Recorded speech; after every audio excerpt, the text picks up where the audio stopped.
nze nganze nina obuswavu bungi nnyo bwe ndaba abantu nga bakola ebintu ebimu mu nsi. Kale Mayinja ayinza okunsingako ku myaka, naye oluusi bw'oba nga tolina kyogamba bantu osaana n'osirika, kubanga oyinza okweteeka mu situations enzibu. Okujjako sijja kwogera just ku Mayinja, just ngenda kulabula era nja kusiima nnyo abanuupu lwa nsonga bwe mbeera n'abavubuka eyo bano abavuma gavumenti ne balowooza nti bwe banagyewa Museveni bamale badde, temubakkiriza kudda. Naye naffe NRM mwe bakasojjosojjo mbu simanyi tugenda kudda ewa Bobby, omwe mugende andi mwave eri, mujja kusigala mu masaŋŋanzira, kubanga kuzanyisa abantu kufuula abantu nti tebategeera.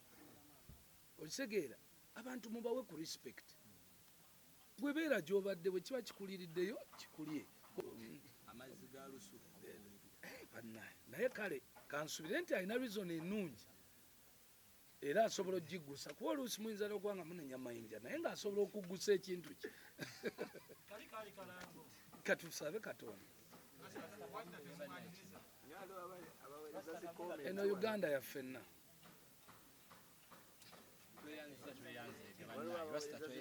Sheebah alina ekizibu mu supporting morally ne physically if needed. But Sheebah yavuddeyo n'ayogera ekintu kye mu bigambo bye. Kye sisobola kuvuunula oba kulanya, kuwakanya oba kusupportinga. So ajja kgenda mu kkooti bwe baba bamukoze ekintu ekikyamu, waabire abantu be abakoze ebintu ebyo. Of course singa kituufu ekyo tukikondemingira ddala, naye singa si kituufu era ekyo mujja kibuuza ani? Sheebah. Era nga munnamawulire tolemerako kuŋŋamba nti kituufu, kubanga olabika olina okuba nga wabaddewo. Kati engeri gy'otaabaddewo nga munnamawulire beera investigative journalist. Ojja mubuuza. Neyanziza nnyo kankone ku nsonga emu ey'ebbeeyi y'ebintu. Ebbeeyi y'ebintu njagala nsabe nti ekintu kino omugugu ngenda gutikka bannamawulire, kubanga bannamawulire mu butuufu mubadde nnyo mu conferences nyingi, mu meetings nyingi, mu palamenti, ebintu bino. Ate mwenna kati nowadays ndaba bannamawulire abasinga mwenna muli educated, musomye amawulire, ate muli bato. So mukyalemeddwa okuinterpretingira abanayuganda mu lulimi lwe bategeera ensonga lwaki ebintu byekanami. Ne mulekera aba opposition bammwe abamu okukozesa ensonga eyo ey'ebyekanami okulwana olutalo ne gavumenti. Ebbeeyi y'ebintu yekanamye lwa nsonga eziri obvious, ffenna ze tulaba mu nsi yonna. Ekyasooka yali covid bwe yajja yakuba ffenna baatugalira munda. Kampuni ezaali zikola production ng'abakozi tebakyagenda, ezasobola okukola ebintu bye baagulanga byakendeera obungi nga teryagula. Kati factory nezikendeeza byezikola ki byeziproducing, ezimu ne ziggalawo. Kaakati okugulawo ekonome y'ensi yonna ebeera nga switch. Kera ku makya n'ogamba abantu nti kati mufulume mutandika okukola, olwo olunaku lumu ebeera ddakiika emu. Mwenna amamotoka mwagala bagasimbula omulundi gumu, woteri ne muziraba zaddamu okukola omulundi ki gumu, amasomero gonna ne gaddamu okukola omulundi ki gumu. Kati kankuwe good example. Fact ekisinza okuleeta obuzibu abadde sabbuuni. Sabbuuni yakozesebwa mu covid, omuntu yabeeranga awaka ng'anaaba omulundi ki gumu, kuba tatuuyana nnyo. Naye bw'ova mu covid oddayo mu kunaaba emirundi ebiri oba emeka oba esatu, kitegeeza ekiro kya sabbuuni kidduka nnyo. Okay? Omuntu yayozanga engoye 2 mu covid, kati ayoza engoye 5. Woteeri buli ruumu egendamu akasabbuuni. Abaana b'amasomero buli lunaku bakozesa sabbuuni, amasomero gonna gaddamu okugulawo. Kumbe factory ezikola sabbuuni ezisinga zaggalawo, kubanga ebiseera ebyo ebya covid emyaka 2 mwali temugula ki sabbuuni. kati ate factory zo zeetaaga obudde okuddamu okukola ki okukola. Kati ono omutono aliwo omuntu yenna aba amulina amwongezaamu ebbeeyi mbuuza lwaki tuba tuli awo ku covid olutalo lwa Ukraine ne lujja babitadde ku mawulire buli wamu naye mmwe temufubye kunnyonnyola abantu nti olutalo lusobola okubeera e Ukraine naye ne lwaffectinga ne Uganda. For example, amaato gye gayita okutambuza ebintu ebyo bye tukozesa e Uganda baazibawo kati ne gakwata luutu endala. Bwe gakwata luutu endala distance yeeyongeramu.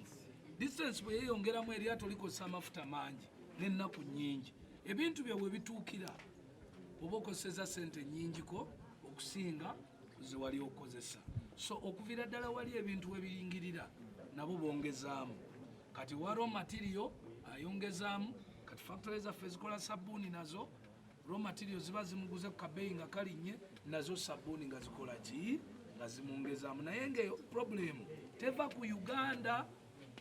Kati eva ku Uganda nti mubadde temuwuliriza President Museveni byakola ki byabagamba. Abagamba mulime sunflower mumpe ettaka nyongere okulima sunflower kubanga ye aba yakiraba dda. Yeyo experience gye mbadde njogerako mu bukulembeze nti yakiraba nti olunaku luyinza okutuuka sabbuuni mumutwala ng'ekintu kya bulijjo naye yasinga obukulu. Oba watali sabbuuni bw'otanaaba kutukula olwala. Bw'olwala amalwaliro ne gajjula. So nga ate sabbuuni kwe kyatandikidde. Kati ye najja n'asaba ettaka nti bannaaye mumpe ku ttaka. Mwene abapolitician bayagala kubba ttaka baagala kubba ttaka. So ayagala kusimba sunflower mulala so that we baliggalawo wali raw material aba agyekolera. There are policies, government policies zesobola okuteekawo like subsidization policies wezityo tax free ebintu ebimu. Government eno gyowagidde ebbanga eddene nnyo ng'olina huge following weti lwaki tefuddeyo nekola such policies and lwaki tefaayo nennyonnyola abantu nga gwe wosobodde okinnyonnyola oba ne funding nga mu abantu abasobola okuwulirizibwa nevayo singa osirikira eyo. Olina point awamu awawasembye owokunnyonnyola olina point then awokubiri awasoose no Uganda tuli mu kye bayita free market. Oba omanye ekigambo free market kyekitegeeza bwe naddamu okukola interview ngenda kusooka nkifune mu bigambo eby'Oluganda birungi nnyo nnyo nnyo. Akatale kaggule oyingira nga bw'oyagala n'okafuluma nga bw'oyagala. Naye ekyo tekimala mu kunnyonnyola. Olina okufuna connectinga y'ekyo ky'ogambye ne gavumenti. Okitegedde?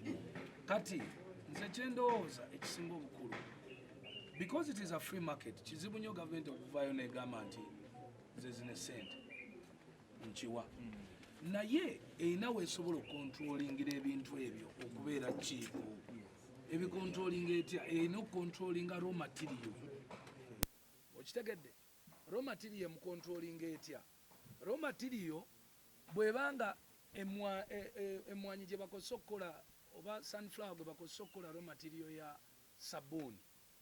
Singa raw material oyo abadde nga tuyina sunflower mungi kitegeeza twalibadde n'abalina kampuni ezikola sabbuuni ki nnyingi. Yes tuyina kati ennaku zino abaana bayize bonna okukola sabbuuni oyo. Okay?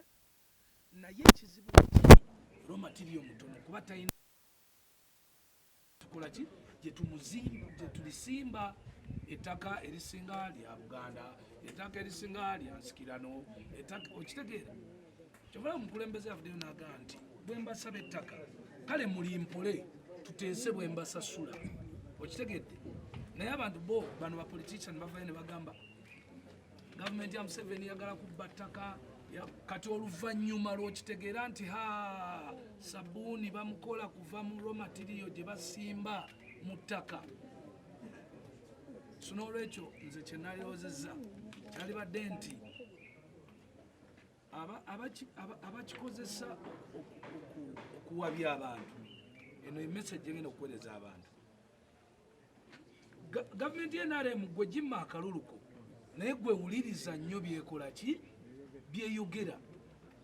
Weesengejeze gwe tokkiriza busajja bukeera ku TV buli lunaku. Gwe wali olabeyo omulimu gw'omuntu okugjako nga munnamawulire oba TV presenter gwe buli sseera n'olaba omuntu omu ali ku tv akokotereza akokotereza kalulu takokotereza kizibu kyo ng'omuntu. Nze mbalaba ku tv ezimu zisijja kwogera n'olaba omusajja baamulonda MP naye tava ku tv buli kumakya abuulira abantu ekifo ky'okugenda mu palamenti buli lunaku okubuulira gavumenti ebizibu by'abantu yabuulira abantu ababuulira bizibu byabwe. Kati how do you solve that? Anti ne government oluse bamalamu amaanyi kifo ky'okutunga ebizibu by'abantu. Then lwaki weesimbawo ng'oli munafu? Gitambuza mu kyalo ku kyalo. Ekyo saagala ebbanga lyomaze nga ofuuse credible news entertainment reporter teweetematema gundi bisoososo kubanga audience ewuliriza Bebe Cool kati ekusobola okuba nti obuuza Bebe Cool tubuuza bachapiri otegeera birthday neyanziza nnyo maama bakuyitaani ime okola line kyeyo mawulire Urban TV kati ngenda kuddamu ekintu wali okoseza kubikokoma omanye ekivaamu ng'obinyize omanye ekintu kye bayita sabbuuni oli shuwa bwe tubinyiga ebintu ebyo tebivaamu ekintu ekinga sabbuuni oli shuwa nti bw'okikola bw'oti tekitukuza ngalo ng'otaddewo amazzi. Bannayuganda mbadde nsaba maloboozi neyanziza nnyo gwasinza okumbuuza ekibuuzo ekisingayo amagezi. Natunuulidde abantu abakulu nga bayisaamu ekigambo omukulembeze kye yayogera ekyokulya muwogo nawulidde nga nfa naye nasanyukidde Katikkiro kuba yavuddeyo n'abannyonnyola kamuwogo bwe kawooma naye lwakuba yagaanye okwogera nti pulezidenti mutuufu. Bavubuka bange bato bange abaana bange tukuze tulya muwogo n'ebinyeebwa ebisike n'ekyayo mukalu. Ensonga lwaki covid bw'atuuse wano tasobodde tutta nga bali abaalya bbaga mu mitwalo. When you look at your health situation, muwogo is more better to be in your stomach.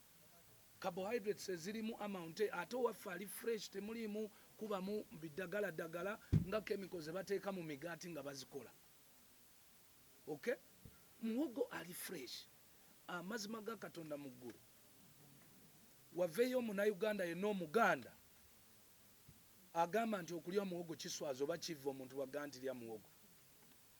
Tukuze tulya muwogo ejjuuni ne lumonde nga bateeka ku masiga bwe balekawo ekiro ekyeggulo ku makya tebatwala ne mu fridge emmere ziteetaaga fridge. Muwogo, lumonde, ejjuuni ensujju siri so sure. Olweggulo nga bwe tumala okulya nakulira kanyanya nga jjajja ajjako gye tugenda okulya n'ateeka ku lusaniya endala n'abikka endagala bulungi nazza ku masiga evvu ne bajjamu ebiti ne kusigalako si muvumbike muvumbike mulala nassaawe essepiki bulungi obudde ne bukya ne mukeera ne mulya omugaati gwa lumonde si kuboobera kutereka kupreservinga paka ku makya. Emmere eyo teyagaganga yasigalangawo ng'era bagisala bulungi. Kati oyo ye muwogo asooka omufumbe. Owookubiri ani atagula muwogo musiike? Ani? Ye gwe oyinza okumpa omugaati nga ndabye muwogo omusiike wabbali. Lwaki twebuzaabuza olwa politics? Akugamba nti tokwata ssente genda mu dduuka gula mugaati. Genda mu nnimiro jjayo ekiwayi kya muwogo okiriire ku kyayi omukalu. Kyayi w'amata munyweko just emirundi 2 ewiiki. Mwenna mumanyi ekiriwo. Bw'ogenda mu malwaliro bagamba ennyama kendeeza. Bw'ogenda mu malwaliro bagamba amasavu tolya. Bw'ogenda mu malwaliro abasawo bonna ku TV basaba bagamba emigaati mibi girina gigezza. Si bwe kiri kubanga bagifumbisa ebintu ebikola ki ebigezza. Bwe mugejja mufuna pressure. Kakati omuntu akuwadde idea y'okulya muwogo ate n'ogamba nti azalaye. Bannayuganda kiki lwaki tetudda mu mazima?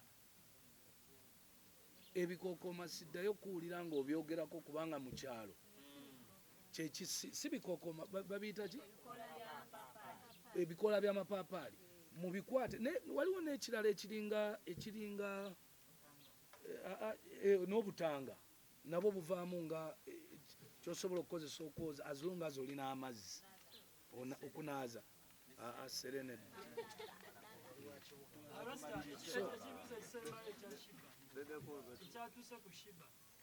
Wakirabye? Wakitegeddeko ko ekyamutuuseeko ku Sheebah? Ekyo ndooza tubeere sinsiya, ekyo ekibuuzo ekya Sheebah mujja kibuuza Sheebah kubanga